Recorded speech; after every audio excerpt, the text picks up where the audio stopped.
Tough night. How are you feeling? Yeah, I think it's a reality check. As you say, you got off to the perfect start. Exactly what you need in a European night. Start fast, get yourself in front, build on it, 2-0 up. But then from that moment, Real Madrid came back into it, scored quite quick, fantastic goal. From then, Liverpool were dominated and outclassed for large periods from there. How worrying to concede 5? Well, look, I think... Finally, you can buy English football at a very low price. Enjoy Premier League and Champions League full replay matches, as well as analysis shows from Premier League TV, BBC, BT Sports, and Sky Sports. Uncut with full footage. Enjoy weekend reviews, previews, tactical analysis, and more. Join us today at the link in the description below, www.primeshows.net. And a quite extraordinary game of football. How do you even begin to describe what happened out there? Best with the beginning, it was outstanding. It was us in a nutshell. It was perfect, exactly how we wanted to play, causing problems all over the place. We're really in the game, super intense start, 2-0 up. I think the whole first half was good, besides the goals. Obviously, the first goal, we became slightly passive, a bit higher up the pitch already. We were not chasing them where we had to chase them, because this is a team, when you get passive, this is you get punished. We realized in that moment, and the second goal is slapstick, should not happen, can happen. And it's 2-2, but the feeling in half time was rather, they probably think we cannot do it again, but we can, and we can change 5 times, and then we can keep the rhythm and these kind of things. But then the first situation, pretty much, they played a long ball to Vinicius. He's in that 1-1 situation. I'm not sure it's a foul, but in the end he whistles it.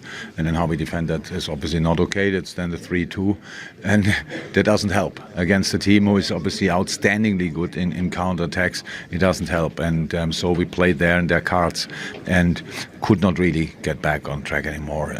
You need to play a game like we played in the first half for full 95 minutes. That's possible, but you need to get the momentum back, and after we conceded 2 goals, and with the third 3-2, that was exactly the opposite. They became more confident and scored, great goals. One was deflected, I think, and that's how it is. Then it's obviously it's a strange one, but we lost 5-2, and we know that as well. But there's a lot for me to take from as well, to be honest.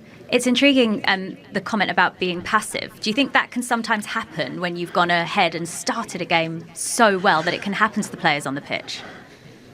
Yeah, of course it can happen.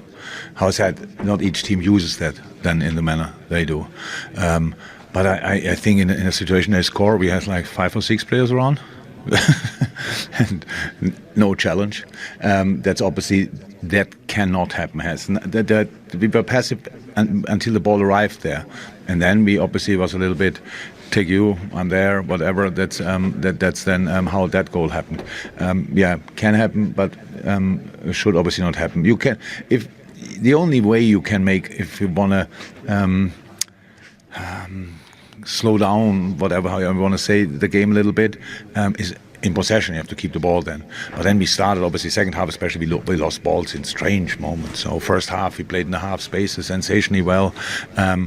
In the second half, the wrong players were in the half spaces. We played the ball there, and they could win it. Then it's a massive challenge to organize the protection, because they leave then Vinicius and Benzema up front. The centre halves have to be really. You have to step really into the pitch to block or defend Benzema, and Vinicius is pretty much not to defend then, because with the speed he has, and he has nothing else to do than pretty much to wait there and just show his skills. And 2-2 at half-time. Coming out for that second half, the game was still there for the taking, wasn't it? So what was it that changed for them? Did they show their experience out there? Yeah, in moments then, of course, as well, but it was the start. I think it was wasn't it the first ball? First ball they played to the left side, which they couldn't do that in a complete first half. That's simple.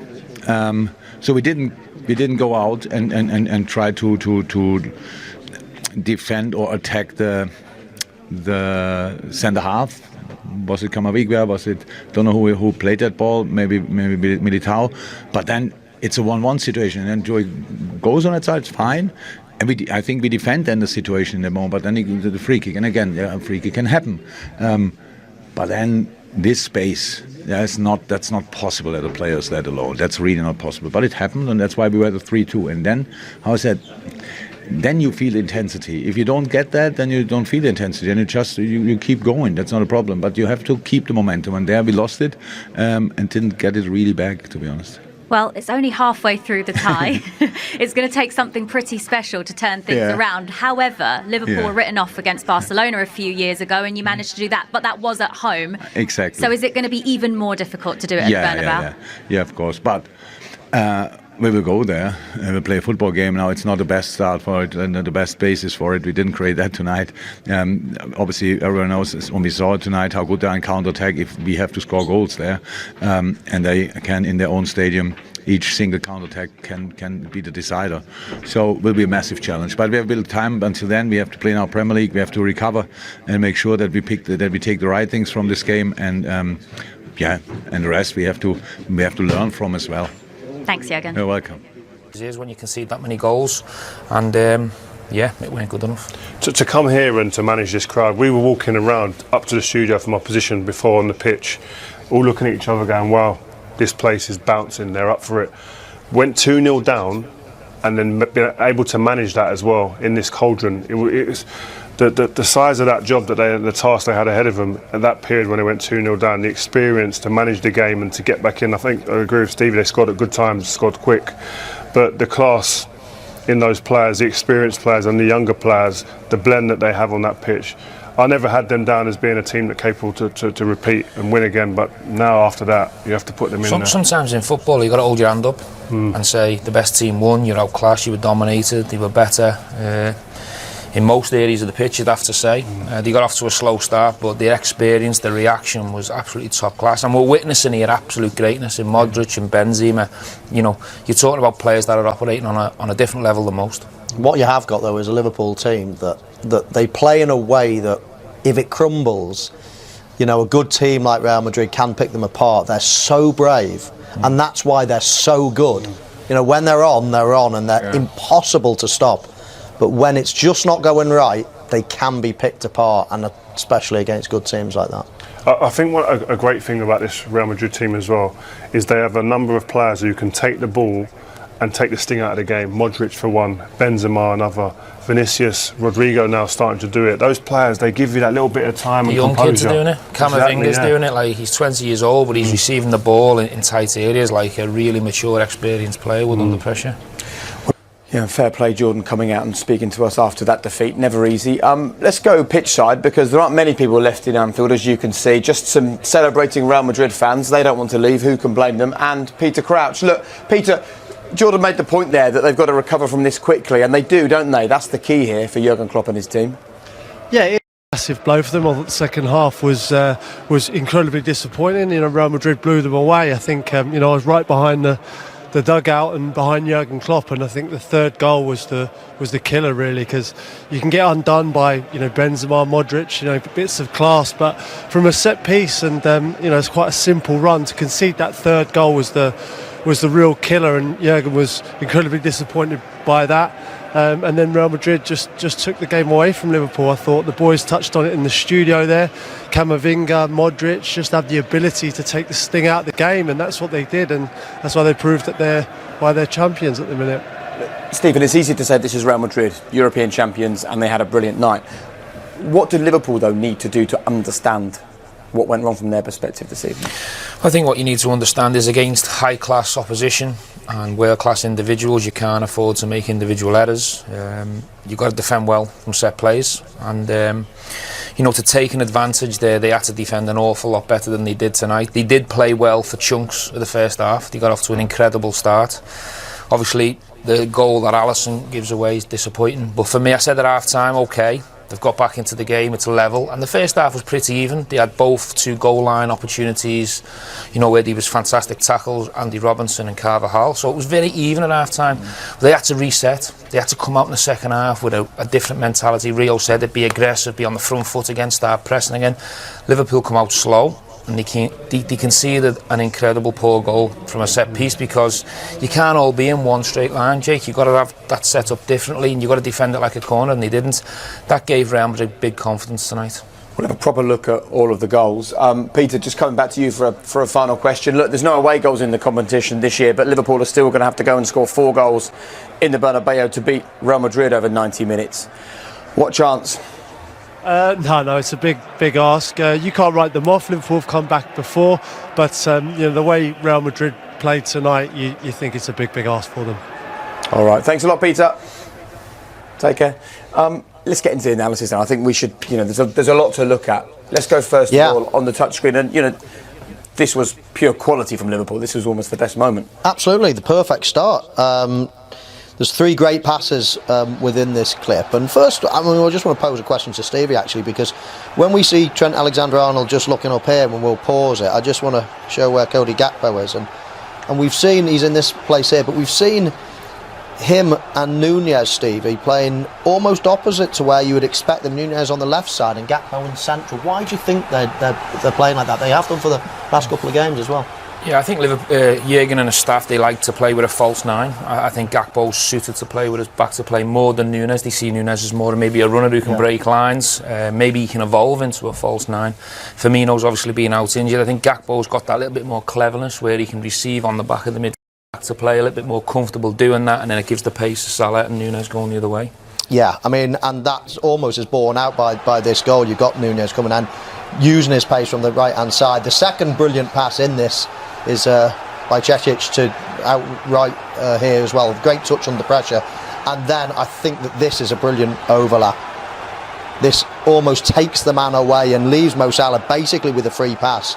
And you don't need to give him any time whatsoever. And then, of course, we see a run here across the front man, or in between actually, but across the front post. And it's a quite wonderful finish. We didn't talk about it in any detail at half-time. But that was such a good finish. A confident finish, a lad that has split a bit of opinion, don't get me wrong. I mean, I watch him sometimes and I've got my head in my hands, but sometimes I watch him. When he plays on instinct, he's raw. I mean, I didn't think he'd be this raw when he came to Liverpool. I thought paying that money, when I watched him here in the Champions League last year, I thought it was absolutely brilliant. And he does things that take your breath away. But he is going to have to be coached to be a top player. I mean, the player I'd probably liken him to, not in the same style, but when Didier Drogba came to these shores, people laughed at him for the first year or so. His touch was awful. He made a lot of mistakes, but he just got used to this guy. And I think that this lad can be similar. I think he's really, really raw. He's got to take a lot of coaching, but he's got the, got the hallmarks of being a top player. He's got the raw materials, hasn't he? He's got credentials that, as a defender, his profile is one that you go, you know what, he's going to be a hard day's work. Yeah. But he's not polished. But I think you can get to become that with coaching, as Mike says. Yeah. Look, it's been a challenging season so far for Liverpool. So to see them suddenly 2-0 up at home, early doors against Real Madrid, I mean, when this goal goes in, we're thinking, hold on a minute, this could be their moment. Yeah, we spoke about this one before the game. A couple of people lose the foot and Liverpool pick the ball up. It's a bit of a loose touch. Carvajal doesn't help his keeper with the back pass. Liverpool press front foot, that aggression that we see Liverpool when they're at the best. And it's not an easy finish, but Salah makes it look very easy. What I did like is they went for Real Madrid after the first goal. They didn't believe in the good start. They went after it. They pressed the goalkeeper. They know he's very left-footed. He makes a mistake, and they punished him and make it 2-0. All looking good, and then Vinicius Jr turns it on. Yeah, I mean, you're talking about the best wingers in the world. He's got to be in the conduct, but he's got to be one of the next in line. The level of his performance, how he affected the game today, teasing defenders. And what I love about him here is he comes in here, watch as he comes in here, teases, and then it's the 1-2. But this is the area you look at here, when you just take that back, and you have to admire the finish, it is great, but you're going to see Jurgen Klopp, we highlighted it before, talking to the defenders. Joe Gomez is there. It's only a small, it's not even a yard, probably half a yard. Take a step further to get to him. When you've got teammates around you that are going to cover the spaces. You have to go in there and you have to be aggressive and you have to make sure that you're decisive in that situation. But he has got a small window to play with, and that's what I'm talking about. When you're talking about top level players, you can't give them an inch. It is a small margin. Yeah, it's almost half a touch, isn't it? If he takes a big touch to get away from Gomez, he's going to get tackled by Fabinho. So it's just almost a little half touch, and he's got that much burst of speed that it's just a touch and whip straight away. I mean, it's a brilliant finish, but there's nothing there. When you're looking at Liverpool, you're thinking that's fine. They all look fine. There can't be a goal from here. But these magic players produce magic moments. And then 2-0 becomes 2-1, becomes 2-2 very quickly. With your manager's hat on, how frustrating are goals like this? Yeah, obviously extremely frustrating, especially when you're winning the game 2-1. They get dispossessed in the middle of the pitch. It's a poor pass forward, actually. It should be a simple back pass for Joe and the keeper. Keeper needs to just clear his lines or take a touch away from where the danger's coming from. He doesn't, and Liverpool get punished for it. But the game at this point was very even. Two individual mistakes from both goalkeepers, two wonderful goals, 2-2. Liverpool had to really reset from this moment, and I don't think they did. Well, they did the opposite of reset, didn't they? Because they came out for the second half. We were in here talking about what's the message from Jurgen to come out and dominate in the second half, and we weren't long into that second half when they're 3-2 down.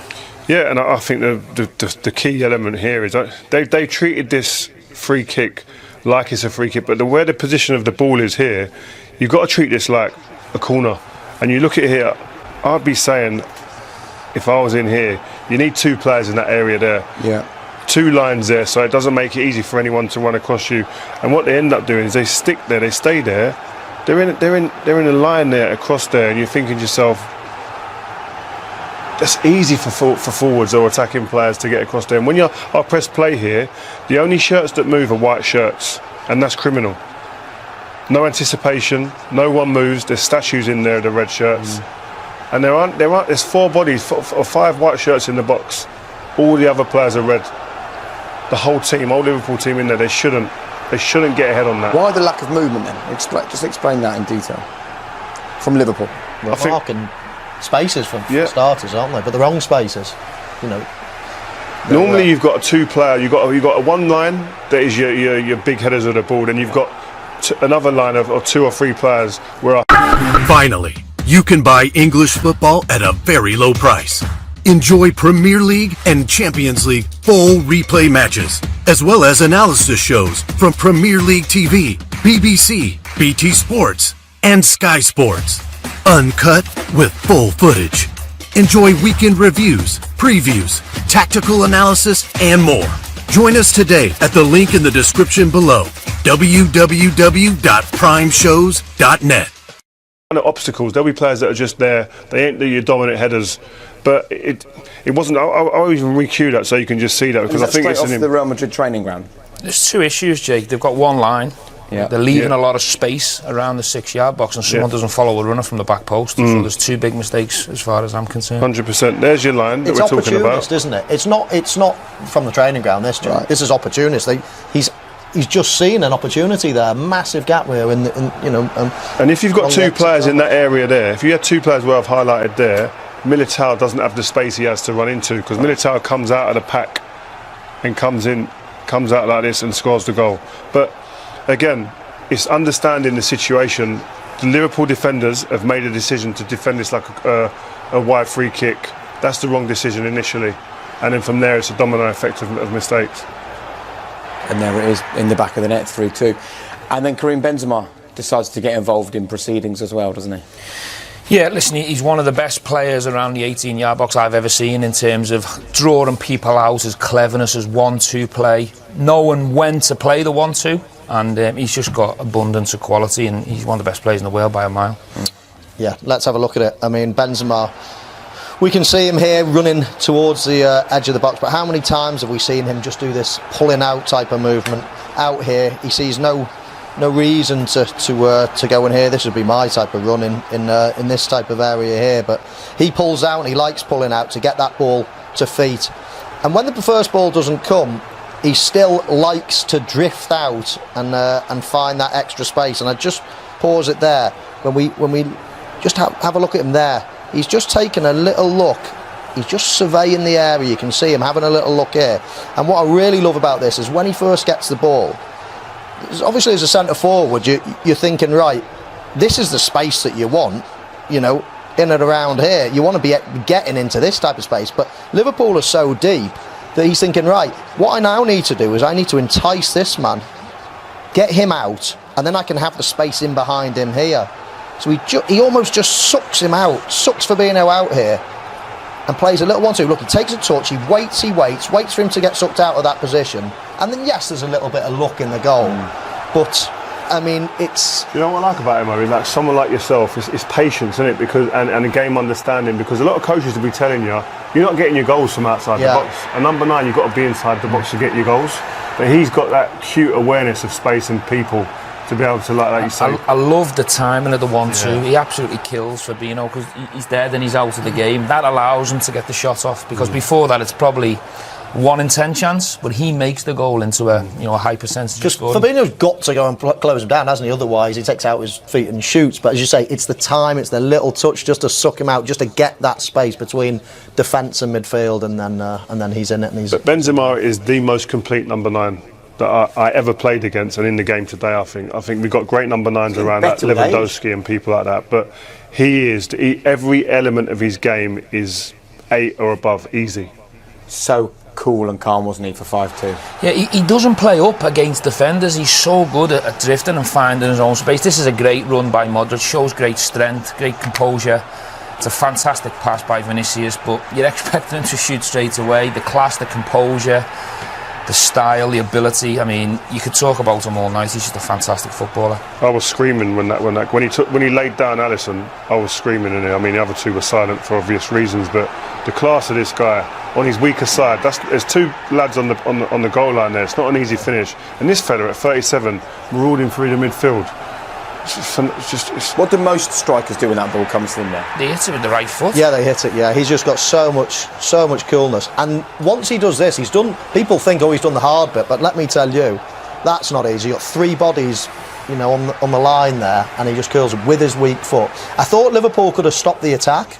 I mean, Fabinho giving the ball away, bad, and they could have they could have taken a yellow card and stopped it at source. But that's nitpicking. I mean, let's just admire what Benzema did. It was total class. Then a bruising night, is that as difficult a defeat for you to take? Very difficult. It's hard to sum it up straight after the game, It's mixed feelings, obviously disappointment and frustration with the result. But for large parts of the first half, definitely I felt we performed well.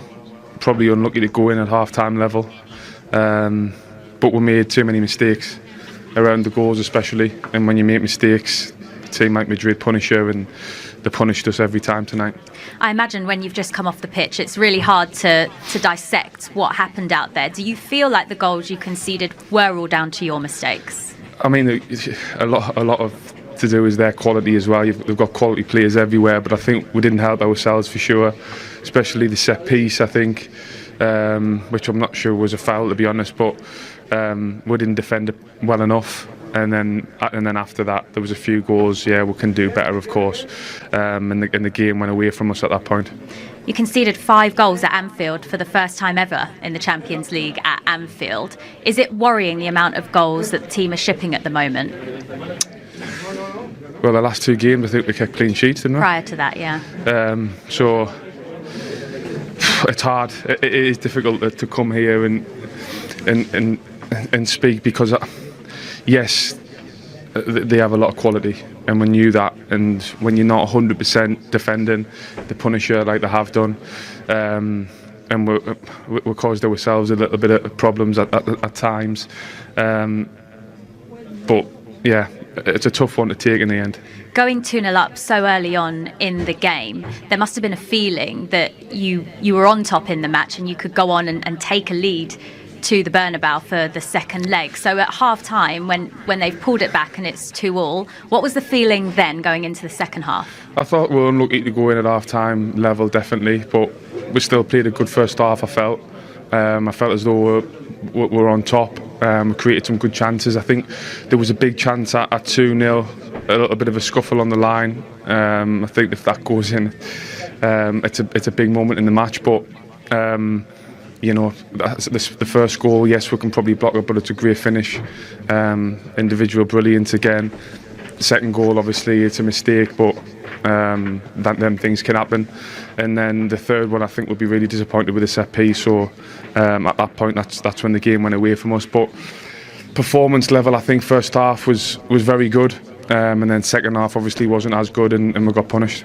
Halfway through the tie, how do you begin to pick yourselves up going into that second leg now? Well, I think it's still a few weeks away, isn't it? So, yes, we can analyse now and think about it now, but we've got to move on quickly. We've got games coming in the Premier League over the next few weeks before then, so we need to concentrate that on that and cross this bridge when we come to it. Thank you. Thank you. Finally, you can buy English football at a very low price. Enjoy Premier League and Champions League full replay matches, as well as analysis shows from Premier League TV, BBC, BT Sports, and Sky Sports. Uncut with full footage. Enjoy weekend reviews, previews, tactical analysis, and more. Join us today at the link in the description below, www.primeshows.net.